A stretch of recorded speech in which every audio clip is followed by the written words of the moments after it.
Already एक जगह health insurance के लिए 15 से 20 हजार रुपए का प्रीमियम पे कर रहे हैं, तो दो जगह फिर इतना प्रीमियम पे करने की कोई जरूरत नहीं पड़ती। इससे बेटर तो हम अपने हॉस्पिटल के बिल्स जो हैं वो खुद ही पे कर देंगे। हेलो एवरीवन, आज की वीडियो में हम बात करेंगे, अगर आपके पास पहले से कोई कॉर्पोरेट पॉलिसी चल रही है या फिर ऑलरेडी किसी कंपनी की पॉलिसी आपने बाय कर रखी है, तो क्या आपको एक और न्यू पॉलिसी बाय करनी चाहिए? हाँ तो क्यों, और नहीं तो क्यों? चलिए स्टार्ट करते हैं अब वीडियो। जब भी हम किसी बड़ी फर्म में काम करते हैं तो हमें कंपनी की तरफ से ही हेल्थ इंश्योरेंस पॉलिसी प्रोवाइड होती है। कभी तो वो हमारे इंडिविजुअल के लिए होती है, कभी कभी कंपनी हमें विद फैमिली भी प्रोवाइड कर देती है।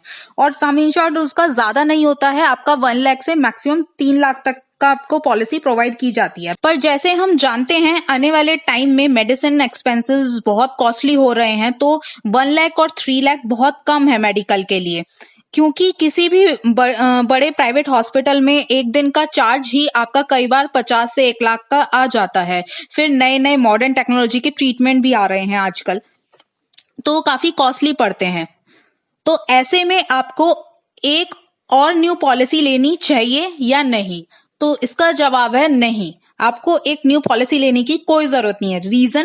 दो रीजन प्रोवाइड करती हूँ। पहला रीजन है आपका, आप कभी भी कोई क्लेम अगर करते हैं तो एक ही कंपनी में वो क्लेम कर सकते हैं एज पर IRDA। आप एक क्लेम को अलग अलग जगह फाइल नहीं कर सकते, दो कंपनियों में क्लेम नहीं कर सकते, एक ही क्लेम को वो एक ही जगह किया जाएगा। सेकंड रीजन, जब आप ऑलरेडी एक जगह हेल्थ इंश्योरेंस के लिए 15 से 20 हजार रुपए का प्रीमियम पे कर रहे हैं, तो दो जगह फिर इतना प्रीमियम पे करने की कोई जरूरत नहीं पड़ती। इससे बेटर तो हम अपने हॉस्पिटल के बिल्स जो है वो खुद ही पे कर देंगे, राइट? तो ये दोनों बातें सोचकर कंपनीज ने कुछ ऐसे प्लान भी बनाए हैं जिनमें आपको फीचर और सर्विसेज सेम प्रोवाइड होती हैं एज अ नॉर्मल पॉलिसीज, लेकिन आपका प्रीमियम जो है वो कम से कम कंपनी चार्ज करती है एनुअली। लाइक आपका 2,000 रुपए, 3,000 रुपए, इस तरीके का अप्रॉक्स आपसे चार्ज किया जाता है। इनको बोलते हैं हम टॉप अप पॉलिसी। चलिए बात करते हैं टॉप अप पॉलिसीज होती क्या हैं, ये कैसे यूज की जाती हैं। ये अगर आपके पास बहुत पैसे हैं, आप कहते हैं नहीं मुझे हेल्थ इंश्योरेंस की जरूरत नहीं है, या फिर आपने ऑलरेडी कोई हेल्थ इंश्योरेंस पॉलिसी बाय कर रही है या बाय कर रखी है, या फिर आपके पास ऑलरेडी कोई कॉर्पोरेट कंपनी की हेल्थ इंश्योरेंस पॉलिसी अवेलेबल है, ऐसे वक्त पे आपको एक न्यू पॉलिसी बाय करने की जरूरत नहीं होती, आप टॉप अप पॉलिसीज बाय कर सकते हैं। टॉप अप पॉलिसीज में क्या होता है आपका, फॉर एग्जाम्पल, आइए एग्जाम्पल के थ्रू इसे समझते हैं। किसी पर्सन के पास एक कॉर्पोरेट पॉलिसी है जिसका सम इंश्योर्ड 3 लाख सम इंश्योर्ड है, ठीक है। उस पर्सन को किसी ईयर में हार्ट की प्रॉब्लम हो जाती है और जो खर्चा आता है हॉस्पिटल का, जो बिल बनता है वो 10 लाख रुपए का बनता है, ठीक है। अब उसकी कॉर्पोरेट पॉलिसी तो 3 लाख की है, मान लीजिए 10 लाख में से 3 लाख तो उसने कॉर्पोरेट पॉलिसी में से पे कर दिया, ठीक है। बाकी के 7 लाख, क्या 7 लाख तो उसको अपनी जेब से पे करने पड़ेंगे ना। बट वहीं पे अगर वो टॉप अप पॉलिसी लेकर चलेगा तो टॉप अप पॉलिसी में उसका वो 7 लाख का जो बिल है वो भी कंपनी पे कर देगी। अब उसने 3 लाख का जो कॉर्पोरेट पॉलिसी थी उसका प्रीमियम उसने कितना पे किया था कंपनी को, 15,000 रुपए, या फिर अगर उसकी पर्सनल भी पॉलिसी है वो 3 लाख की तो उसका प्रीमियम कितना पे किया उसने, अप्रोक्स 15,000। और वहीं पे जो 7 लाख की उसने टॉप अप पॉलिसी ले रखी है उसका प्रीमियम कितना जा रहा है, केवल 3,000 अप्रोक्स, राइट। फर्क देख रहे हैं आप, प्रीमियम में कितना अंतर है। उसका आपका 3 लाख का 15,000 है या 7 लाख का 3,000 है, कितना अंतर हो जाता है। और ये जो 3 लाख आपका जो आपने अपनी कॉर्पोरेट पॉलिसी में से या फिर पर्सनल पॉलिसी में से पे किया है, इसको हम बोलते हैं डिडक्टेबल।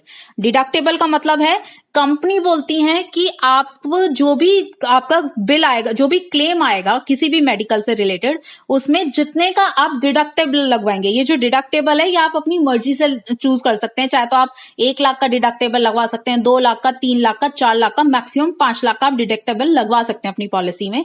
तो कंपनी कहती है जब भी आप ये डिडक्टेबल लगवाते हैं तो आपका ये डिडक्टेबल का जो भी बिल बनेगा, यानी अगर आपका फॉर एग्जांपल जैसे मैंने अभी बताया ये 10 लाख का आपका बिल बना, तो ये 3 लाख का जो डिडक्टेबल कॉस्ट है ये आप कहीं से भी पे करो, कंपनी को कोई मतलब नहीं है। चाहे आप अपनी प्राइवेट पॉलिसी में से पे करो, अपनी पर्सनल पॉलिसी से पे करो, या फिर आप अपनी कॉर्पोरेट पॉलिसी से पे करो, या फिर आप किसी से लोन लो, कुछ भी करो, ठीक है, कंपनी को कोई मतलब नहीं है, कंपनी को सिर्फ ये 3 लाख के बिल्स शो करने हैं आपको। उसके बाद ये जो 7 लाख का खर्चा टॉपअप प्लान है ये आपका स्टार्ट हो जाता है और कंपनी इसका पे करती है 7 लाख। तो इस तरीके से काम करती हैं ये टॉपअप पॉलिसीज। कई बार आप अपनी नॉर्मल पॉलिसी में भी डिडक्टेबल ऐड करा सकते हो। फॉर एग्जाम्पल अगर आप सिग्ना की कंपनी लेते हो तो सिग्ना में आपको ये ऑप्शन मिलता है कि आपकी जो नॉर्मल पॉलिसी है आप उसी में डिडक्टेबल ऐड करा लीजिए, ताकि आपका प्रीमियम जो है वो थोड़ा कम हो जाएगा। इस तरीके से भी आप बाय कर सकते हो, लेकिन मैं सजेस्ट करूंगी पर्सनल एक्सपीरियंस के अकॉर्डिंग कि आपको जो है अपनी पर्सनल पॉलिसी में डिडक्टेबल नहीं लगवाना चाहिए। आप हमेशा आपको जो क्या करना चाहिए, आपको अलग से ही टॉपअप पॉलिसी लेनी चाहिए, वो ज्यादा बेटर रहती है। और टॉपअप पॉलिसीज में भी कई कंपनी 2 तरह की टॉपअप पॉलिसीज देती हैं। एक आपका होता है टॉपअप नॉर्मल और एक आता है आपका सुपर टॉपअप। तो उसमें भी आपको हमेशा सुपर टॉपअप ही चूज करना चाहिए, ठीक है, वो ज्यादा बेटर रहेगा सुपर टॉपअप में। अब इसके टॉपअप और सुपर टॉपअप के बारे में हम कंपैरिजन जो है मैं एक नई अलग से वीडियो बना दूंगी, क्योंकि वो ज्यादा लंबी रहेगी।